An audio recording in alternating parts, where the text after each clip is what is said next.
le sanctuaire chez vous.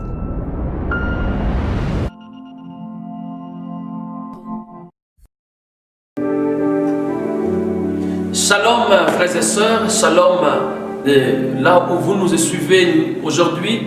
Nous bénissons le Seigneur pour cette occasion qu'il nous donne. Nous allons passer de bons moments dans la présence de Dieu, dans l'adoration et dans la parole. Et avant toute chose, nous allons écouter un chant d'adoration. Après quoi, nous allons partager la parole. Notre Dieu mérite la louange et l'adoration. Celui qui est assis sur le trône, et il est le Seigneur, il est le Maître. Nous allons l'adorer pendant quelques instants.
Oh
disons merci, notre Seigneur, notre Maître, toi qui nous as sauvés, toi qui nous as rachetés à un grand prix. Tu nous as tant aimés, tu as donné ton Fils unique, afin que nous ne puissions pas périr, mais avoir la vie éternelle. Merci pour la victoire que tu nous accordes aujourd'hui. Merci, toi qui marches avec nous. Seigneur, aujourd'hui, tu as dit, tu ne nous abandonneras pas. Tu es toujours là. Seigneur, même dans la vallée de l'ombre de la mort, Seigneur, tu es là. Tu marches avec nous. Reçois toute la gloire, la louange. Merci pour ce moment. Bénis ta parole dans nos cœurs. Parlez-nous. Esprit de Dieu, nous disposons nos cœurs, Seigneur, à recevoir ta parole, à recevoir la sémence céleste. Que cette sémence puisse produire des fruits. Au nom de Jésus. Amen.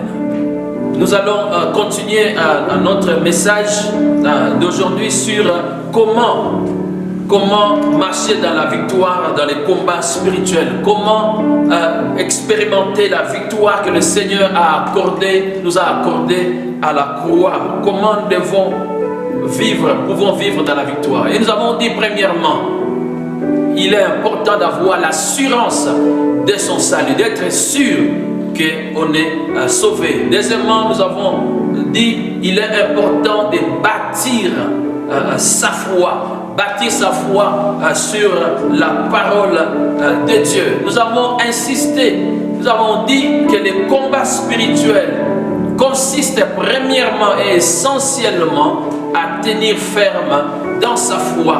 Les combats spirituels consistent premièrement essentiellement à demeurer ferme dans sa position en Christ. Voilà pourquoi il est important de bâtir, de consolider sa foi. Les diables, les malins, les voleurs n'est pas derrière notre argent, n'est pas derrière nos comptes en banque, n'est pas derrière notre beauté, n'est pas derrière nos voitures, nos maisons, mais il est derrière notre foi. Et il est derrière la parole qui fortifie cette foi. Et voilà pourquoi il cherche à voler la foi afin de nous affaiblir. Il cherche à affaiblir notre foi. Et nous avons dit comment il faut bâtir la foi. Comment il faut bâtir la foi. Premièrement, nous avons parlé de la place qu'il faut donner à la parole de Dieu. Nous devons méditer la parole de Dieu nuit et jour. Et nous devons, dans la méditation de la parole, nous avons aussi dit, après avoir parlé de la méditation de la parole, nous avons dit il est important d'écouter des messages, des prédications, car les prédications ointes, les enseignements oints sont capables de fortifier notre foi. Ils sont fort capables de fortifier notre foi. Et nous avons dit aussi il est important de lire des livres et d'écouter la bonne musique qui peut nous aider aussi à développer et à fortifier notre foi. Mes amis, notre foi est très très importante. C'est plus précieux, c'est plus précieux que l'or. Voilà pourquoi nous devons prendre soin de notre foi. Et nous avons parlé aussi comment consolider ou fortifier notre foi. Il y a la place de la prière. Nous devons être des hommes et des femmes de prière. Nous devons rester dans la présence de Dieu. La présence de Dieu, c'est l'environnement dans lequel l'homme, le chrétien, le croyant doit rester, c'est là où il trouve la force, c'est là où il trouve l'énergie pour continuer dans la vie chrétienne. Il est important d'être des hommes et des femmes de prière. La Bible dit priez sans cesse. L'apôtre Paul dit aux Thessaloniciens, priez sans cesse. Si vous voulez être un homme fort, avec une foi forte, vous devez être un homme, une femme de prière. Nous avons parlé aussi de la place des jeunes.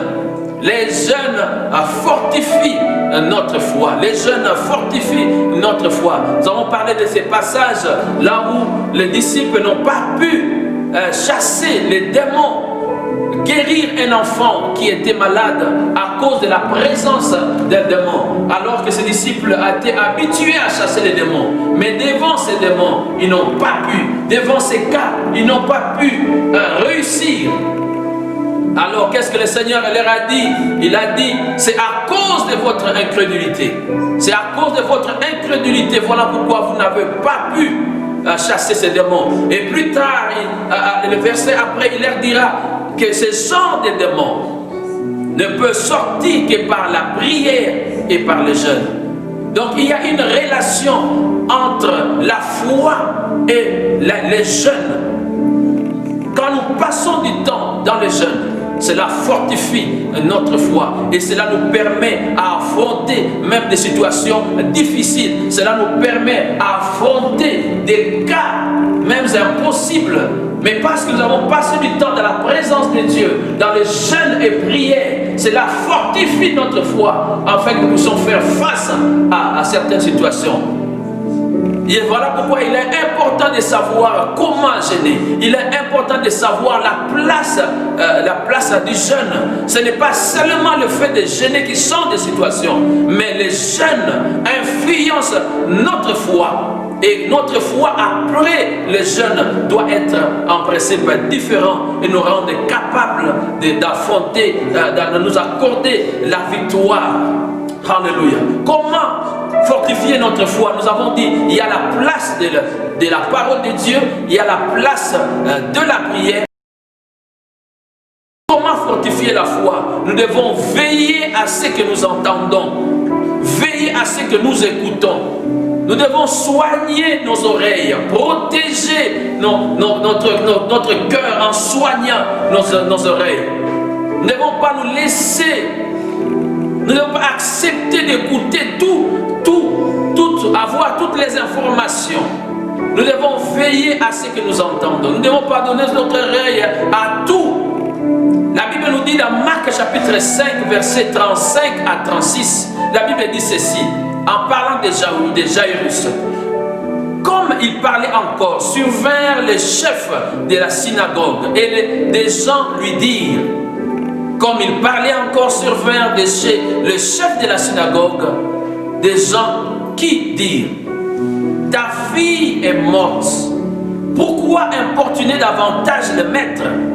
Mais Jésus, sans tenir compte de ces paroles, dit au chef de la synagogue, ne crains point, ne crains pas, crois seulement. Jairus vient de recevoir une mauvaise nouvelle. On vient de lui annoncer la mort de sa fille. Ta fille est morte. Ta fille est morte.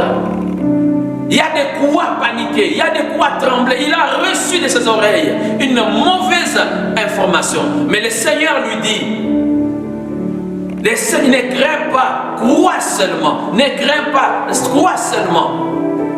Mais avant même de dire ça, la Bible dit, mais le Seigneur, sans tenir compte de ses paroles, sans tenir compte de ses paroles, ce que vous entendez, ce que vous faites passer par vos oreilles est capable d'affaiblir ou de fortifier votre foi. Après avoir entendu les messages de la mort de sa fille, cela a failli affaiblir la foi que Jairus avait. Mais le Seigneur lui dit, le Seigneur intervient directement, lui dit, ne crains pas, crois seulement. Crois seulement. Qu'est-ce que vous faites de ce que vous entendez? Parce que ce que vous entendez est capable d'affaiblir ou de fortifier votre foi. Qu'est-ce que vous entendez? Nous devons être capables de gérer les informations que nous recevons. Si le diable sait que vous êtes une personne qu'il peut manipuler par des informations, il va vous envoyer des informations afin de vous affaiblir. Voilà pourquoi il est important de savoir comment réagir en face des informations que nous recevons. Si nous voulons avoir une foi ferme, il y a des informations que nous ne devons pas recevoir. Si nous voulons avoir une foi ferme, il y a des conversations que nous devons rejeter. Si nous voulons avoir une foi ferme, il y a des messages que nous ne devons pas lire. Si nous voulons avoir une foi ferme, nous ne devons pas nous exposer même à certaines chaînes de la télé certaines émissions à la télé, si nous voulons avoir une foi ferme, il y a certaines personnes que nous devons éviter. Votre foi, frères et sœurs, est précieuse. Vous devez la conserver, vous devez la protéger. La marche de la victoire consiste, premièrement, à avoir l'assurance de votre salut. Deuxièmement, à fortifier votre foi. Troisièmement, avoir la révélation de l'œuvre de la croix. Avoir la révélation de l'œuvre de la croix. Si nous voulons marcher dans la victoire, nous devons avoir la révélation de ce que Christ a accompli pour nous à la croix. Avoir la révélation de ce que Christ a fait par rapport au monde des ténèbres. La révélation de la rédemption influence notre vision du diable et de son royaume. La révélation de la rédemption influence notre façon de voir le diable et son royaume. La révélation de la rédemption nous permet de placer le diable et son royaume à leur place. Quand vous savez ce que Christ a accompli à la croix, quand vous comprenez ce que Christ a fait du diable et du monde des ténèbres, vous savez comment c'est qu'il faut penser d'eux. Cela influence la façon dont nous voyons et nous les considérons. Colossiens chapitre 2 verset 14 à 15 nous dit: il a effacé l'acte dont les ordonnances nous condamnaient et qui subsistait contre nous, et il a détruit en les clouant à la croix. Il a dépouillé les dominations et les autorités et les a livrées publiquement en spectacle en triomphant d'elles par la croix. La victoire dans les combats spirituels dépend de la compréhension, de la lumière que nous avons de ce que Christ a accompli à la croix. Les combats spirituels, mes amis, se déroulent dans nos pensées. Qu'est-ce que nous pensons du diable? Comment est-ce que nous voyons le diable? Cela influence notre vie. Cela influence les combats spirituels, notre façon de voir. Et le diable aimerait que nous puissions le voir comme s'il avait encore toutes les capacités possibles. Mais la Bible nous dit que le diable a été vaincu. Le diable a été vaincu. C'est ce que nous devons avoir dans nos pensées. Que cet ennemi que nous combattons est un ennemi qui a déjà été vaincu. Hébreux chapitre 2 verset 14 nous dit: afin que par la mort il anéantisse celui qui a la puissance de la mort, c'est-à-dire le diable. Il a anéanti celui qui a la puissance de la mort, c'est-à-dire le diable. Le diable a été anéanti. Il a été anéanti, sa puissance a été anéantie, sa force a été anéantie. 1 Jean chapitre 3 verset 8, la Bible dit: le Fils de Dieu a paru afin de détruire les œuvres du diable. Le diable est un ennemi vaincu, dépouillé, désarmé. C'est ce que nous devons avoir dans nos pensées. Ce que Christ a accompli à la croix. La victoire dans les combats spirituels dans nos vies commence par la prise de conscience que nous avons affaire à un ennemi vaincu. L'œuvre de la croix nous place dans une position de victoire par rapport au diable. Voilà pourquoi nous devons garder cela, comprendre cela, saisir cela, voir cette révélation. Notre victoire dans les combats spirituels n'est pas basée sur ce que nous faisons, mais notre victoire dans les combats spirituels est basée sur ce que Christ a accompli pour nous à la croix. Ce n'est pas ce que nous nous accomplissons, ce n'est pas ce que nous faisons aujourd'hui qui nous accorde la victoire par rapport au diable, mais c'est ce que Christ a fait à cause de la croix. Le diable sait qu'il a été vaincu et il n'a pas de mainmise sur nous. C'est plutôt nous, les chrétiens, qui ignorons notre position en Christ. Alors que le Seigneur nous aide à voir cette révélation. Nous ne sommes pas n'importe qui. Le diable a peur de nous. Voilà pourquoi il cherche comment il peut nous avoir. Il tremble. Il cherche. Je vois encore les témoignages de cette femme sorcière. Une femme qui avait tué plusieurs. Et il témoigne, elle dit, il y a un peuple sur cette terre.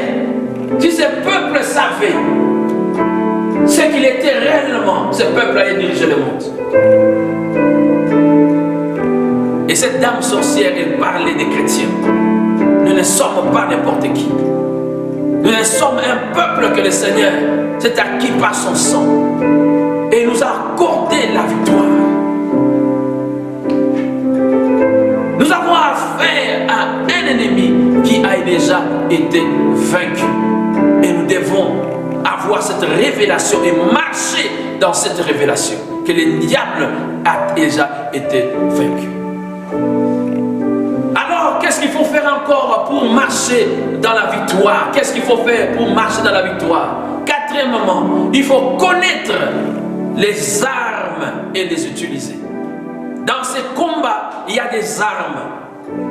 Nous devons connaître ces armes et les utiliser. Éphésiens chapitre 6, verset 10 à 11 nous dit: au reste, fortifiez-vous par le Seigneur et par sa force toute puissante. Revêtez-vous de toutes les armes de Dieu, afin de pouvoir tenir ferme contre les ruses du diable. Revêtez-vous de toutes les armes de Dieu. Alors il est important de connaître toutes ces armes et d'être revêtu de ces armes. Mais permettez-moi de vous parler de deux armes essentielles dans ce combat spirituel. Deux armes essentielles. Il y a premièrement la parole des Dieu et il y a le nom de Jésus. La parole des noms et le nom de Jésus. Parlons d'abord de la parole. La parole de Dieu est une arme efficace dans notre marche chrétienne. Et nous devons savoir comment l'utiliser.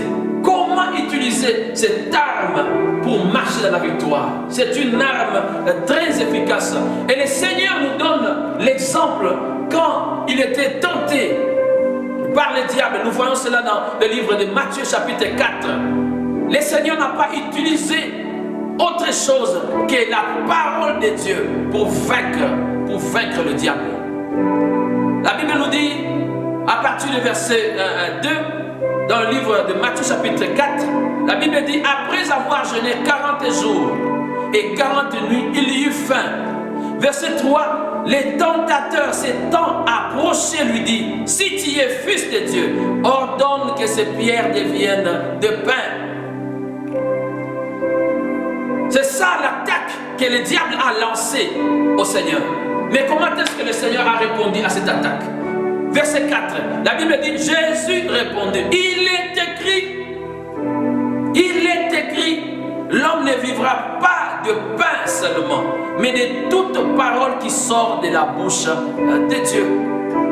Il est écrit. C'est ainsi que nous devons répondre au diable quand il vient nous attaquer. Il est écrit. Et le Seigneur a répondu d'une façon ferme, sans hésiter.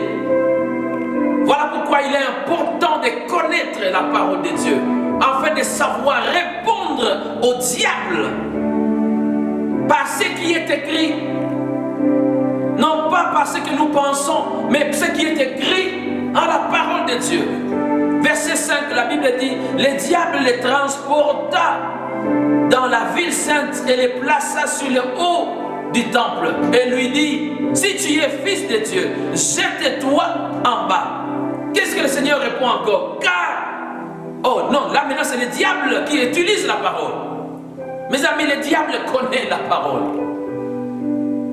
Il connaît la parole. Il dit, car il est écrit, il donnera des ordres à ses anges à ton sujet. Et il te portera sur les mains de peur que ton pied ne heurte contre une pierre. Comment le Seigneur a répondu? Il est aussi écrit. Quand le diable viendra, vous utiliserez la parole de Dieu. Vous aussi utilisez la parole de Dieu. Il est aussi écrit. Il est aussi écrit. Verset 8. Le diable les transporta encore sur entre montagnes très élevées, lui montrant tous les royaumes du monde et leur gloire. Il dit, je te donnerai toutes ces choses. Et si tu te prosternes et m'adores. Qu'est-ce que Jésus lui répond? Verset 10. Jésus lui dit, retire-toi Satan, car il est écrit. Car il est écrit. L'instrument, l'arme que nous devons utiliser contre le diable, mes amis, c'est la parole de Dieu. C'est la parole de Dieu. Qu'est-ce que Dieu dit? Quand le diable vient avec la maladie, qu'est-ce que nous devons lui répondre? Il est écrit par ces meurtrissures que nous avons été guéris. Quand le diable vient avec la mort, qu'est-ce que nous répondons? Comment nous répondons? Je ne mourrai pas, je vivrai et je raconterai les œuvres de l'Éternel. Quand le diable vient avec la pauvreté, qu'est-ce que nous répondons? Utilisons la parole de Dieu. Permettez-moi encore de vous dire ceci. La promesse que vous avez reçue de Dieu, les rémas que vous avez reçus de Dieu, la parole prophétique que vous avez reçue de Dieu est une arme très efficace contre le diable. Quand le diable viendra avec ses propositions, est-ce que toi réellement tu vas réussir? Est-ce que vraiment toi tu vas expérimenter la personne dans ta vie? Est-ce que toi, pensez à ce que Dieu t'a promis. Pensez à la parole, cette parole prophétique qui vous a été annoncée. Brandissez cela devant lui. De dire, Seigneur m'a dit, voilà ce que j'ai reçu. Brandissez cette parole, utilisez cette parole, priez selon cette parole, déclarez cette parole. C'est une arme qui va faire fuir le diable. Alors, utilisons la parole de Dieu. C'était l'arme efficace pour gagner la victoire. Il est écrit, il est écrit, il est écrit. N'oubliez pas, voilà pourquoi il est important d'avoir la parole de Dieu dans son cœur. Il est important de méditer sur cette parole, afin de tenir ferme dans notre foi. Le diable ne peut pas résister contre celui qui connaît la parole de Dieu. Il ne sait pas résister en face de celui qui brandit la parole de Dieu. Le Seigneur n'a rien fait d'autre, sinon brandir la parole. Brandir la parole. Utilisez la parole. Même quand nous prions pour la délivrance des gens qui sont habités par les démons, qu'est-ce que nous faisons? Nous utilisons la parole de Dieu. Et c'est pas quand vous citez la parole de Dieu, le diable se fâche, le diable s'énerve.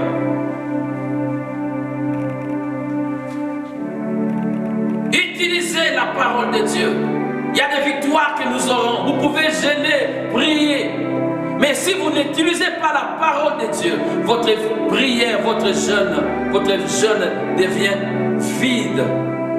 Mais la parole de Dieu, quand nous la citons, quand nous la brandissons devant le diable recule.